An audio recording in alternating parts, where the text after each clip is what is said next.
আমি তো মহাপাপী। যুধিষ্ঠির প্রশ্ন করেছিল, কৃষ্ণ তুমি নিজেকে পাপী বলছো কেন? বলে পাপী নয়, পাপটা তো আমি কৃষ্ণ অবতারই করিনি, করেছিলাম রঘুপতি রামচন্দ্রের অবতারে।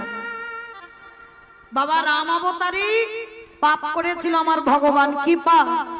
নিজের হাতে মা রাবণ রাজাকে হত্যা করেছিল। এই যে দুর্গা পূজাটা গেল না, ওটা তো রাম করেছিল অকাল বোধন। কেন করেছিল? রাবণের মৃত্যুর জন্য দুর্গা পূজা। তা ওই যে রাবণকে মেরেছিল, আচ্ছা মায়েরা, রাবণের মতো দুরাচারকে মারলে জীবনে পাপ হয়? আপনারা কি বলেন? যে জগতের হানি আনে, যে জগতের ক্ষতি করে, তাকে যদি কেউ মেরে দেয় তাতে আবার অপরাধ হয়? হয় না তো। তাহলে রাবণকে মেরে আমার রামচন্দ্রের পাপ হলো কেন? আগে তো জানতে হবে রাবণ ভালো লোক না খারাপ লোক। ওমা কি বলেন আপনারা, ভালো লোক না খারাপ লোক? ভালো লোক। মায়েদের বৃষ্টিতে মাথা গন্ডগোল হয়ে গেছে, বলে ভালো লোক। ওমা কি করে ভালো লোক হলো? যে ভগবানের বউ চুরি করে নিয়ে গেল, সে কোনোদিন ভালো হতে পারে? ভালো হতে পারে না তো। তাহলে তাহলে কেন বলছে ভগবানের ওই বউ চুরি করে নিয়েও রাবণ ভালো? এটাই তো তত্ত্ব। বুঝতে হবে বাবা, ভগবানের বউ চুরি করে নিয়ে গিয়েও রাবণ বড় ভক্ত। বলে এটা কি করে হলো? মনে রাখতে হবে বাবা, নারী মানেই কিন্তু ভোগের নয়। তুমি যদি মনে করো বাবা নারী ভোগেরও, তোমার কাছে সারা জীবন ভোগের হয়। নারী ভোগের নয়, নারী সাধনার, নারী ভজনের, নারী আরাধনা। নারী চরণ ভজন করতে হবে বাবা। লক্ষ্য করেন, অসুরীদের অত্যাচারে দেবতারা স্বর্গ ছাড়ে।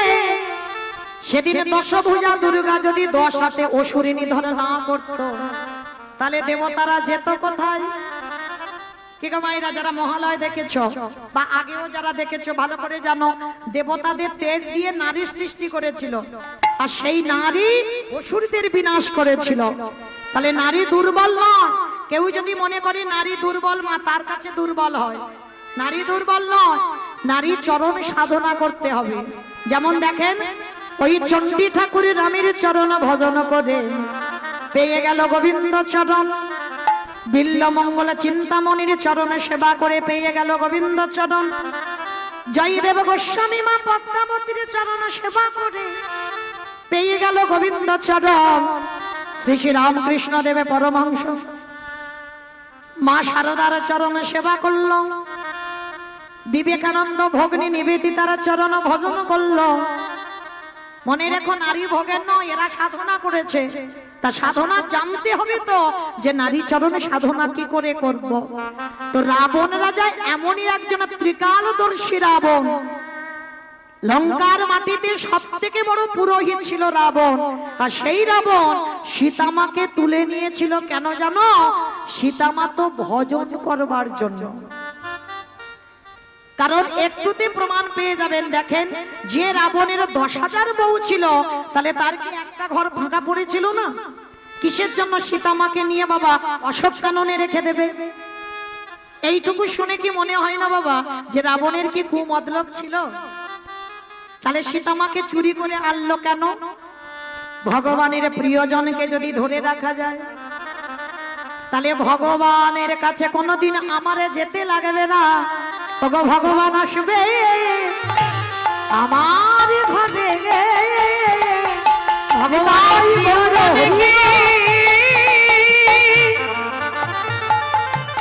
যদি ধরে রাখা যায়, স্বয়ং ভগবান আসবে আমার দ্বারে। আসতে। তাহলে ভগবানের প্রিয় ধনকে যদি ধরে রাখা যায়, তাহলে ভগবান তৎক্ষণাৎ আমার দুয়ারে ছুটে আসবে। যেমন ধরেন বাবা, রাধারানী স্বামীর নাম তো আয়ান ঘোষ। আয়ান ঘোষ তো, আয়ান ঘোষ ছিল নপুংসক, পুরুষত্বের ক্ষমতা ছিল না। কিন্তু এই আয়ান ঘোষ পূর্ব জন্মে অভিমন্যু ঋষি হয়ে বাবা তপস্যা করেছিল। কি তপস্যা জানো? ভগবানের বউকে আমার বউ করে পেতে চাই। ভাবেন মায়েরা, কত বড় পরীক্ষা ভগবানকেও দিতে হয়েছিল। অভিমন্যু ঋষি এমন কঠিন তপস্যা করছে, ভগবান এসে বলছে বলো তুমি কি চাও? বলে অন্য কিছু নয়, দিতে যদি হয় তোমার বউকে আমার বউ করে দিতে হবে। ভগবান বলে তোমার মাথা খারাপ? তুমি মুনি ঋষি মানুষ আর তুমি কিনা তপস্যা করছো আমার বউকে ঘরণী করবে বলে? বলে হ্যাঁ, ওটাই আমার চাই। বলে অসম্ভব, আমার বউকে তোমার বউ করে দিতে পারি না। তা অভিমন্যু ঋষি বলছে তাহলে তুমি চলে যাও, দিতে হবে না, আমি তো বলিনি আমাকে দাও। তা এত কঠিন তপস্যা হচ্ছিল বাবা, স্বর্গমার্ত সব টলমল করছে। ভগবান বাধ্য হলো, তথাস্তু তাই হবে, তুমি আমার বউকে পাবে, কিন্তু কথা দিলাম তোমার মধ্যে পুরুষত্বের ক্ষমতা থাকবে না। অভিমন্যু ঋষি মাথা পেতে নিল। তাহলে এই জায়গাটাই একটু লক্ষ্য করেন, ভগবানের বউকে আমার বউ করে পেতে চাই, তাহলে আমার বউ করে যদি পেতে চাই আর এদিকে ভগবান বলল নপুংসক হয়ে জন্মগ্রহণ করবে, তাহলে বাবা লাভটা কি হলো? তাহলে ভগবানের বউ নিয়ে আমার লাভ কি হলো? তবু কিন্তু নিয়েছিল কেন? ওই অভিমন্যু হলো আয়ান ঘোষ, আর আয়ান ঘোষ রাধারানীকে ঘরে বন্দি করে রাখলো। আর রাধারানীর মতো ভক্তিমতী জগতে তো আর কেউ নাই গো। ওই রাধারানী যদি বাদির ঘরে বসে হা কৃষ্ণ প্রাণ কৃষ্ণ হা বধূ বলে কাঁদতে পারে, আমার ভগবান কি আর থাকতে পারে? ছুটি আসবে আয়ান ঘোষের দরজা, আর আয়ান ঘোষ জটিলা কুটিলা ওরা বাদির ঘরে বসে রাধারানীকে জ্বালা দেয়, যন্ত্রণা দেয়, কষ্ট দেয়, ব্যথা দেয়, বেদনা দেয়। আরে রাধারানী বসে বসে নিরজনে যত কাঁদে, আমার গোবিন্দ তাড়াতাড়ি বাদির ঘরে আসে। আর বাদির ঘরে যখনই গোবিন্দ আসে, আর বাদিরা কি করে? ওগো ঘরে বসে আজ যুগল দেখে তাদের হৃদয় দুয়ার আলো করে, ঘরে বসে যুগল দেখে। আস্তে রাবণ রাজার চরিত্রটা বাবা ঠিক এই রকম। রামচন্দ্রের স্ত্রীকে সীতামাকে ধরে রাখলো কেন? বলে সবাই তো রামের কাছে যায়, আমি রামের কাছে যাব না, ও আসবে আমার কাছে। তাহলে কত বড় ভক্ত দেখেন মা। আর সেই রাবণকে মেরে আমার রামচন্দ্রের অপরাধ হয়েছিল। সেই অপরাধ কবে ধৌত করলো? কৃষ্ণ অবতারে যুধিষ্ঠির রাজস্বই যজ্ঞে। আমার যেখান থেকে গিয়েছিলাম আবার ফিরে এলাম, যজ্ঞে পা ধোয়ার দায়িত্ব নিয়েছে আমার কৃষ্ণ। এইবার লক্ষ্য করেন বাবা, বড় মজার ব্যাপার। অগ্নিদেব, পবনদেব, বরুণদেব, ইন্দ্র, ইন্দ্রাণী, ব্রহ্মা, সাবিত্রী, শিব, দুর্গা সব পরপর বাবা লাইনে আছে, আর একে একে পা ধোয়ায় আর যজ্ঞের ভিতরে প্রবেশ করে। এমন সময় জগৎজননী মা আমার বাবা ভোলানাথকে ডাকছে, প্রাণনাথ, প্রাণনাথ এদিকে এসো। যেই না আমার বাবা ভোলানাথ এসেছে, পার্বতী বলছে প্রাণনাথ আর দেরি নয়, চলো কৃষ্ণ পাটা ধোয়াবে, পা দুটো একটু ধুইয়ে নি চলো। করজোর করে বাবা ভোলানাথ বলছে, পার্বতী তোমার মাথা ঠিক আছে তো? কৃষ্ণ পা ধোয়াবে, আমার পা দুটো বাড়িয়ে দেব? শোনো, তোমার যদি এত ধোয়াবার ইচ্ছা হয় তো তুমি লাইনে দাঁড়াও, আমার পা তোমার কৃষ্ণ ধোয়াতে পারবে না। এ কথা বলে পার্বতীকে লাইনে দাঁড় করিয়ে আমার বাবা ভোলানাথ প্যান্ডেলের বাইরে চলে গেছে। মানে রাজস্বই যজ্ঞে যে প্যান্ডেল হয়েছিল, প্যান্ডেলের বাইরে গেছে। আর বাইরে গিয়ে মনে মনে ভাবলো কৃষ্ণের চোখে ধুলো দিয়ে যজ্ঞের ভিতরে ঢুকবো। অমাইরা সম্ভব? ভগবানের চোখে ধুলো দেওয়া সম্ভব? এই যে আমি দাঁড়িয়ে আছি, মোটামুটি দেখতে সবাইকে পাচ্ছি, আমার চোখে ধুলো দেওয়া যায়, কিন্তু এই যে ছেলেটা বাঁশিটা বাজাচ্ছে না, ও দেখতে ওইটুকু ছেলে, কিন্তু বাবা ও ফোল্ডিং ছাতা। ফোল্ডিং ছাতা দেখেছো তো? হ্যাঁ, খুলে দেখবেন, গুছিয়ে নিলে বাবা ছোট হয়ে যায়, আর যখন খুলবে বড় ছাতার যেমন এরিয়া ঠিক সেই রকম হয়ে যায়। যেমন সেই বলি রাজার কথা একবার ভেবে দেখেন, দুটো পায়ে স্বর্গমার্ত পাতাল দখল করে নিল, আর একটা পা যখন বের করেছে রাখবে কোথায়? মানে ওইটুকু বামন, ওর অত বড় বড় পা। ওই জন্য বলছে বাবা ও দেখতে ওইটুকু, কিন্তু ফোল্ডিং ছাতা। তা ভগবানের চোখ তো চারদিকে ঘুরে ঘুরে বেড়াচ্ছে বাবা, কে কীর্তন শুনছে আর কে কীর্তন শুনছে না, আর কে বসে বসে আমি নয়, আপনারা যদি কেউ করে ভগবান তো দেখতে পাবে। এইবার ভগবান ইচ্ছা করে মনে মনে ভাবছে বাবা ভোলানাথ আমার চোখে ধুলো দেবে, দেখি কি করে। এইবার প্যান্ডেলের বাইরে গিয়ে ভোলানাথ কি করেছে জানো মা, ধুম করে একটা কুকুর হয়ে গেছে। আর কুকুর হয়ে গিয়ে মনে মনে ভাবছে কৃষ্ণের পায়ের তলা থেকে বলে ভিতরে চলে যাব, আর তো জায়গা দেখতে পাচ্ছে না। এইবার বাবা ভোলানাথ কুকুর রূপটা ধরে সবে পিছন থেকে এসে কৃষ্ণের পায়ের ভিতরে মাথাটাকে, আর যেই না মাথাটা দেবা আমার কৃষ্ণ দয়াময় একেবারে হাঁটু দুটো নিয়ে কুকুরের কানের কাছে। এইবার দেখ কেমন লাগে, যেই না কানের কাছে দিয়েছে বাবা কুকুর কি করবে, কেউ কেউ করবে না, বারবার বলছে কৃষ্ণ ছেড়ে দে, কৃষ্ণ ছেড়ে দে, কৃষ্ণ ছেড়ে দে। বলে ছাড়বো বলে ধরি নাই। হে বৈষ্ণব গোসাই, ও হে বৈষ্ণব গোসাই, তোমার মতো বৈষ্ণবের চরণ যুগল যদি ধৌত না করি আমার ভগবান নামে কম হয়ে যাবে। শোনো, তুমি তো আমার জন্য, আমি ভেবেছিলাম বুঝি দুটো চরণ ধোয়ালে কাজ হয়ে যাবে, কিন্তু তুমি আমার জন্য আরো এক্সট্রা দুটো জুড়ে দিয়েছো। বুঝেছো? শিব ঠাকুরের কটা পা? দুটো পা। আর কুকুরের কটা পা? পাঁচটা পা। চারটে পা। ভগবান বলছে তোমার মতো বৈষ্ণবীর দুটো পা ধোয়ালে আমার কম হতো, ওই জন্য তো তুমি আমার জন্য আরো এক্সট্রা দুটো জুড়েছ। এবারে দাহু দাহু চরণ তুমি বাড়াইয়ে দাও। বলে ও হে আমার বৈষ্ণব গোসাই, দাও দাও চরণ বাড়াই দাও। আস্তে, যেই না বলেছে বাবা তোমার চরণ দুটো দাও, মোটা দড়ি নিয়ে কুকুরটাকে আষ্টে পিষ্টে বেঁধেছে। আর কুকুরটাকে বাঁধলে কি হবে মা, কুকুরের চারটে পা শুধু ছটফট করছে। ভগবান বলে এবার পায়ের ব্যবস্থা করতে হবে। এইবার চারটে পা এক জায়গা বেঁধে দিয়ে সবার পা ধোয়াচ্ছে ঘটিতে করে জল দিয়ে। ভগবান পর্যন্ত বৈষ্ণবকে কোন জায়গা দিয়েছে দেখে, খালে বিলি নদী নালা পুকুরে ঘাটিরে জলে নয়, কৃষ্ণ দয়াময় আমার ওই পুকুর রূপী ভোলানাথের চরণের চারটে বেঁধে দিয়ে ভগবান আমার আজ চরণে চারটে হৃদয়ে ধরি কি করে জানো, বাহ্যিক জগতের কোনো জল দিল না, তাহলে কোন জল দিল মা? আজ চোখের জলে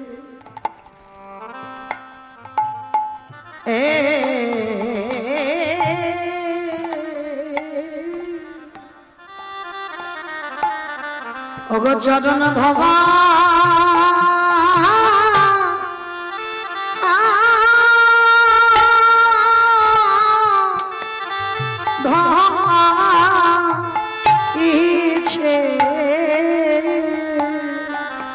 হে বৈষ্ণবী কৃপা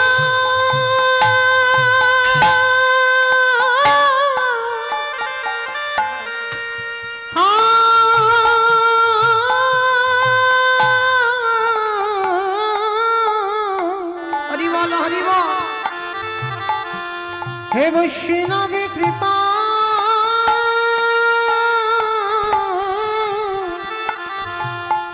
কহর বলে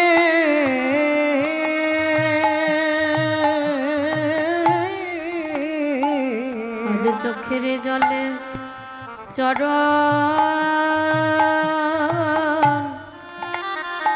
চরণ ধোগা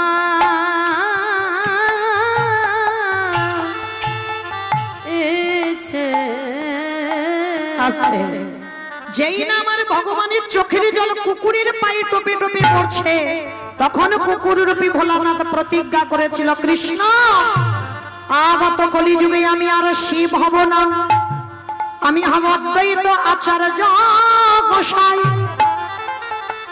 আস্তে মায়েরা প্রশ্নটা যা করেছিলাম মনে পড়ছে? সত্যতে শিব, ত্রেতাতে শিব, দ্বাপরে শিব, কলিতে শিব নয়, কলিতে অদ্বৈত আচার্য গোসাই। কেন? এই কেনর কথা জানতে গিয়ে বাবা একটা রামায়ণ মহাভারতে যেতে হলো। পরিষ্কার বুঝতে পারলেন? আজকে সেই বাবা ভোলানাথ কুকুর হয়ে বলেছিল, কৃষ্ণ রে, এই যে রাজস্বই যজ্ঞে তোর চোখের জল আমার চরণে পড়ল, আমি তোর কাছে ঋণী হয়ে গেলাম। আগত কলিযুগে আমি আর কোনোদিন শিব হব না, আমি হব অদ্বৈত আচার্য গোসাই। আমি 12 বৎসরে তুলসী ভাসাবো, তোর থেকে 52 বছরের বড় হব। যেদিন আমার ডাকে তুই নদী আয় নামবি, আমি শান্তিপুরে থেকে তোর সঙ্গে দেখা করতে যাব। যেদিন প্রথম তোর সঙ্গে আমার সাক্ষাৎ হবে, দুজনে মুখোমুখি হয়ে দাঁড়াবো। এই যে রাজস্বই যজ্ঞে তোর চোখের জল আমার চরণে পড়ল, আমি তোর কাছে ঋণী হয়ে গেলাম। এই ঋণ কলিযুগে শোধ করব। যেদিন তুই নিমাই হবি, আমি অদ্বৈত হব।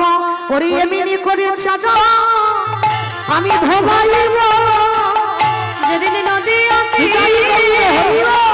নিমাই হবি, এমনি করে চরণ ধোয়াইব। আমি এই প্রতিজ্ঞা করে গেলাম, যেদিন নদী নিমাই হবি, সেদিন কেঁদে ঋণ শোধ করিব। যেদিন নদী নিমাই হবি, আমি এই প্রতিজ্ঞা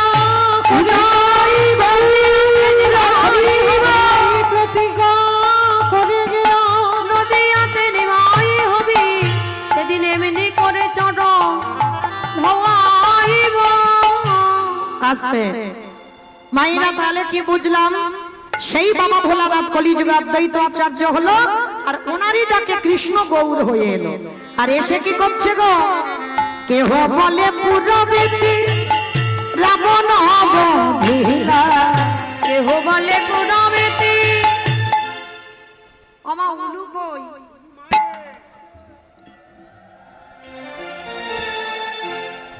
একটু জোরে দাও। কেহ বলে পুরবেতি রাবণ অবধীরা, কেহ বলে পুরবেতে আমার গোড়ারি।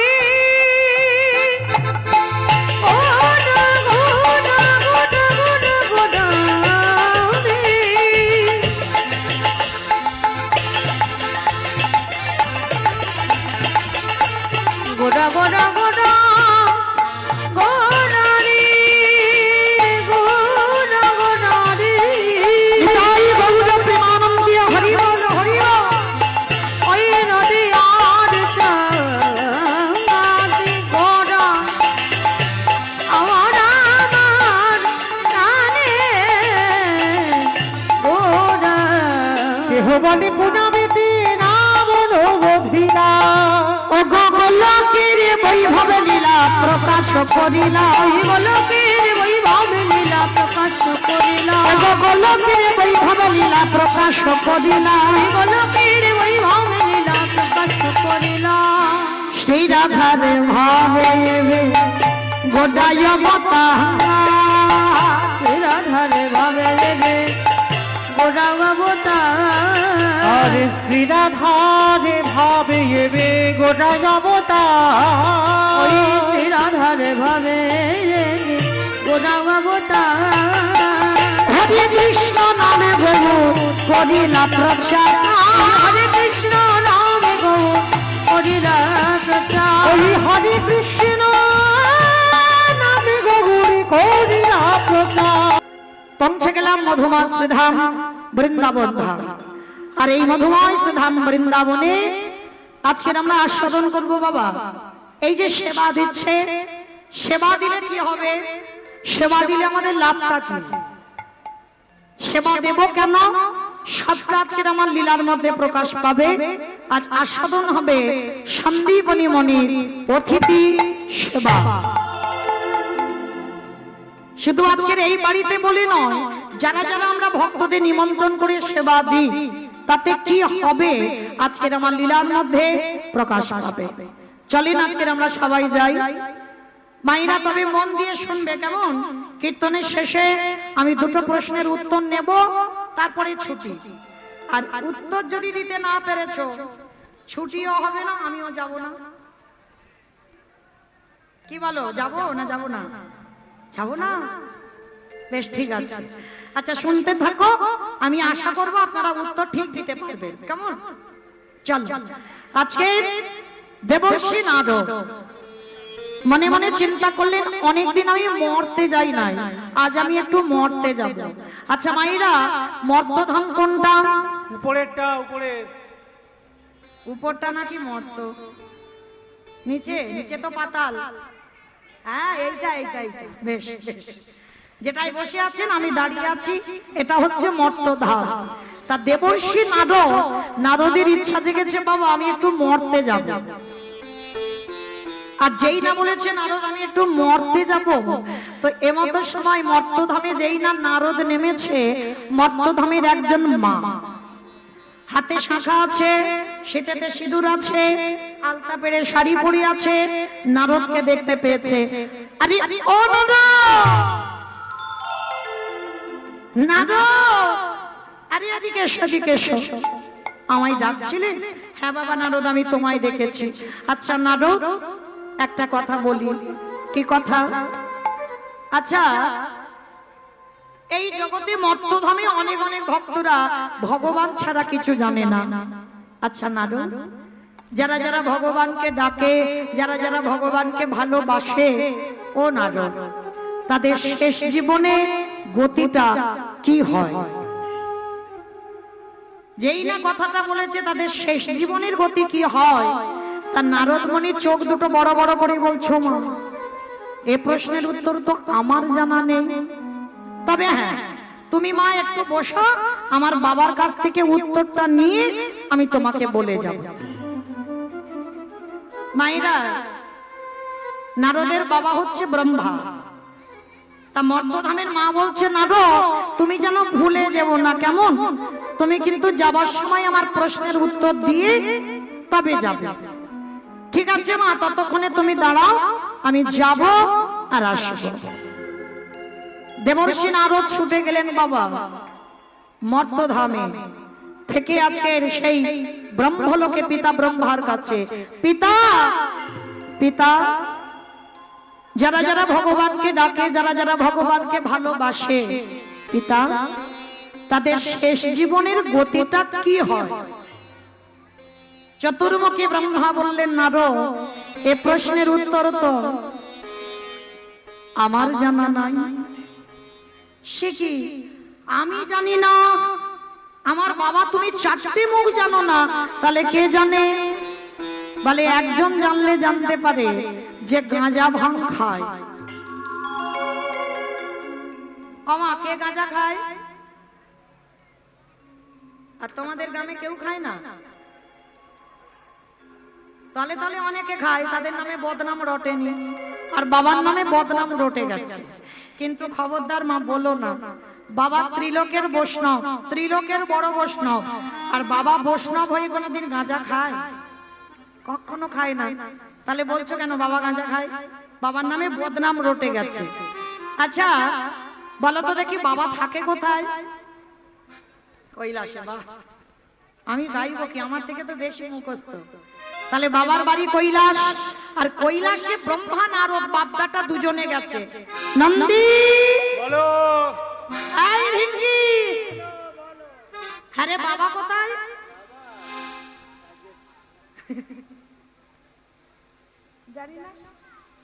জানে না বাবা কোথায়। এইবার ব্রহ্মা বলছে, দাঁড়াও, কাউকে বলতে হবে না, আমি দেখছি ও বেটা কোথায় গেছে। ব্রহ্মা ধ্যানে বসেছে, নারদ ধ্যানে বসেছে, আর ধ্যানে বসে দেখতে পাচ্ছে বাবা কোথায় আছে জানো? বাবা তো কৈলাসের থেকে আরো একটা প্রিয় জায়গা আছে। আমার সে জায়গাটা কোন জায়গা গো? বাহ, শ্মশান। আচ্ছা আর একটা প্রশ্নের উত্তর দাও তো দেখি, বাবার বাহনটা কি? ইঁদুর, ইঁদুর। বাবার বাহন ইঁদুর? ওটা তো গণেশের বাহন, ইঁদুর মানে গণেশের বাহন, আর বাবার বাহন হচ্ছে বৃষ মানে ষাঁড়। এইবার ব্রহ্মা নারদ ধ্যানে দেখছে বাবা আজকের কৈলাস ছেড়ে শ্মশানে কি করছে জানো? বাবা ঘুরে বেড়ায় ষাঁড়ের পিঠে, ও বাবা চড়ে বেড়ায় ষাঁড়ের পিঠে, বাবা বুড়ো শিব গো বাবা বুড়ো শিব আমার বাবা বুড়ো শিব গো বাবা বুড়ো শিব। বাবা চড়ে বেড়ায় ষাঁড়ের পিঠে, ঘুরে বেড়ায় ষাঁড়ের পিঠে, বাবা বুড়ো শিব গো শিব গো।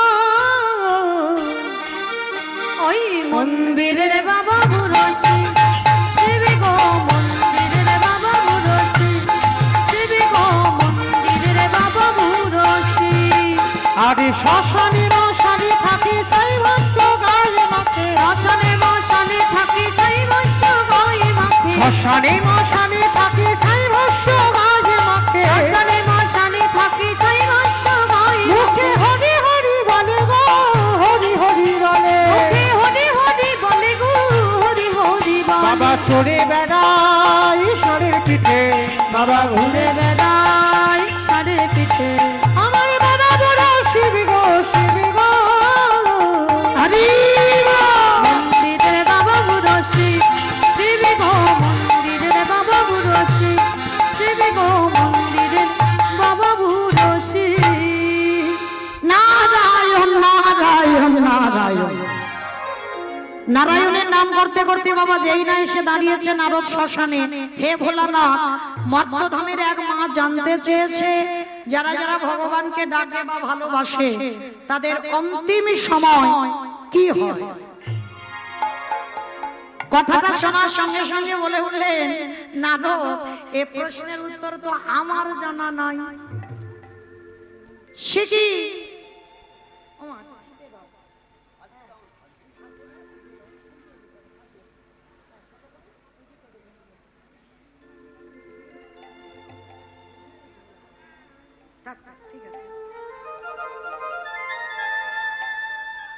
একটু উলুধ্বনি ভাইরা প্রেম সে।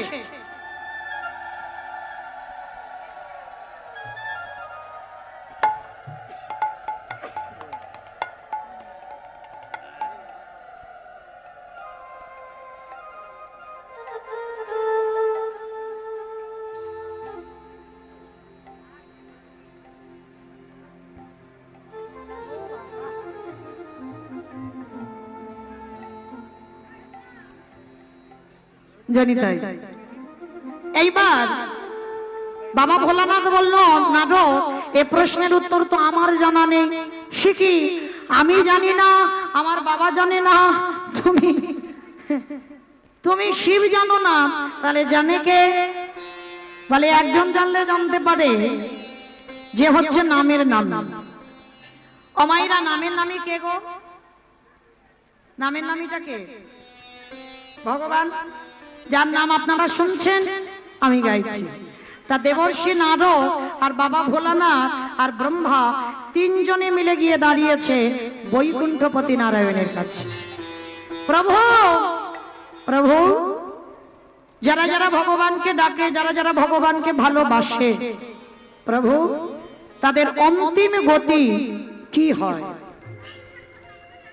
বৈকুণ্ঠপতি নারায়ণ বললেন, নারদ এ প্রশ্নের উত্তর তো আমার জানা নাই। সে কি? আমি জানি না, আমার বাবা জানে না, শিব জানে না, তুমিও জানো না, তাহলে জানে কে? বলে শোনো, একজন জানলে জানতে পারে। কারা জানো? যারাই আমার নামে ভালোবাসে, যারাই আমার নামে বদনে উচ্চারণ করে, যারা নয়ন জলে বক্ষ যোগান ভাষায় কৃষ্ণ ধ্যান কৃষ্ণ জ্ঞান, কৃষ্ণ ছাড়া যারা কিছু জানে না। চলে যাও, তাদের কাছে গেলেই তুমি প্রশ্নের উত্তরটা পাবে। তার নারদ মুনি বলছে, প্রভু তুমি নির্দিষ্ট করে বলো না সে ভক্তটা কোথায় আছে। তা ভগবান হেসে বলছে, চলো, আমারও অনেকদিন যাওয়া হয়নি। কোথায়? বলে মর্তধাম। ঠাকুর, মর্তে ভক্ত আছে? বলে আছে আছে। তুমি জানো না, ওরা শুধু খেতে ঘুমাতে যায় না, ওদের মধ্যেও আমার ভক্ত আছে। তো মায়েরা নামগুলো মনে রাখবেন, শেষে কাজে লাগবে। কারা কারা যাচ্ছে মর্তধামে ভক্তের বাড়িতে? ব্রহ্মা বিষ্ণু মহেশ্বর আর দেবর্ষি নারদ চারজনে আসছে কোথায়? মথুরা জেলার অন্তর্গত অবন্তী নগর গ্রাম।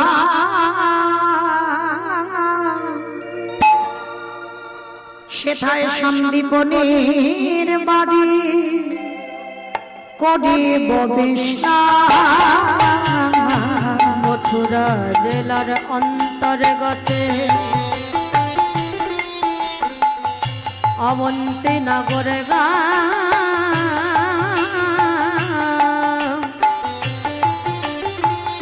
সেথা সন্দীপনের বাড়ি করিব বিশ্রাম।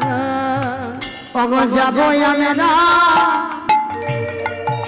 ভক্তের ঘরে, বলে যাব আমরা সেই ভক্তের ঘরে। অগ বিশ্রাম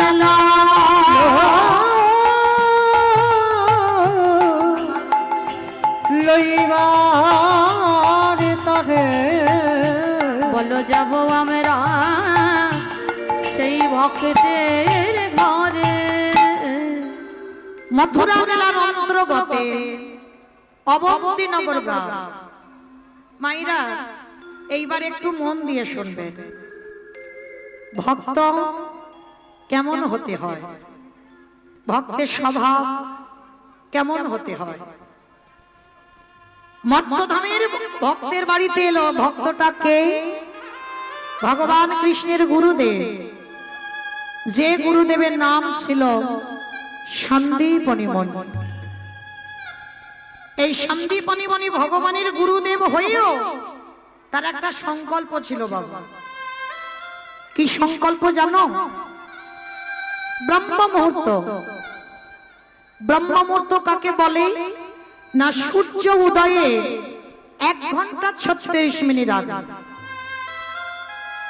এই সময়ক্ষণকে বলা হয় ব্রহ্ম মুহূর্ত। আর এই ব্রহ্ম মুহূর্তে সন্দীপনী মুনি একটা সংকল্প করেছিল, প্রতিদিন যমুনা স্নান। ও মায়েরা একটু মন দেবেন কেমন?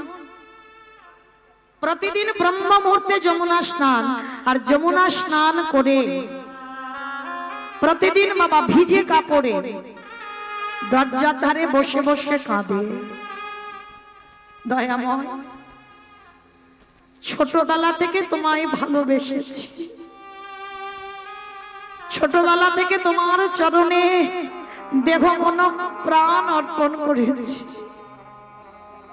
পারো না আমার ডাক তুমি শুনতে?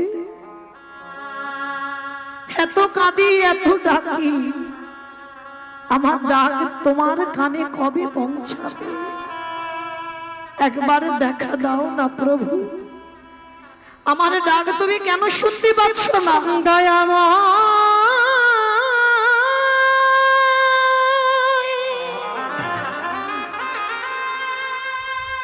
ও গো কৃপা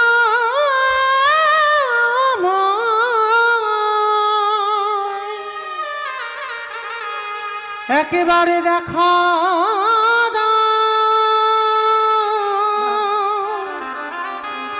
ও গো দয়া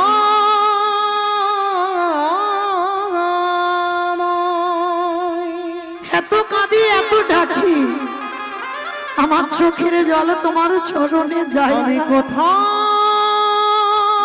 গেলে বলো না আমি কবে তোমার দর্শন পাবো? পাবনে দেখা ও গো দয়া আমি কোথাও গেলি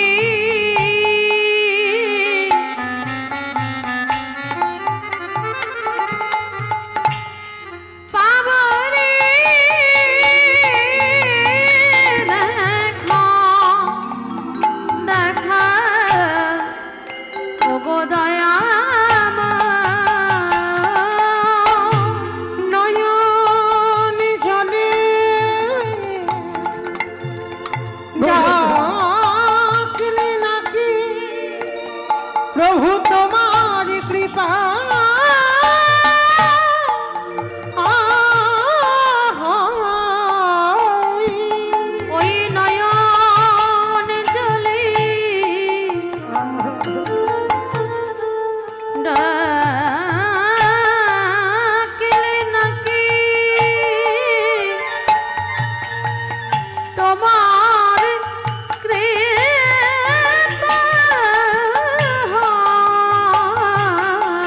কোথা গেলে পাবো রে দেখা ও গো দয়াময়। আমি কোথা গেলি নিতাই গৌর প্রেমানন্দে হরি বল হরি বল। দেখা ও গো দয়াময়। দেখা দাও দেখা দাও, দেখা দাও। ভগবানের চরণে ডালাটা মা এখনো নিবেদন করেনি, ডালাটা রেখেছে সবে। আর এদিকে দরজায় আমার ব্রহ্মা বিষ্ণু মহেশ্বর আর দেবর্ষী নারদ ছদ্মবেশে এসে গেছে। ডাক দিয়েছে মণিমা, বাড়িতে আছো? ও মায়েরা, মানুষের ডাক আর ভগবানের ডাকে অনেক তফাৎ। ভগবান যখন তোমায় ডাক দেবে না, ওই ডাকটা যে হৃদয়ে জোড়ানো। আর যদি কোনোদিন কেউ শুনতে পাও, কারোর কাছে বলো না, কারণ আপন ভজন কথা না কহিবি যথা তথা।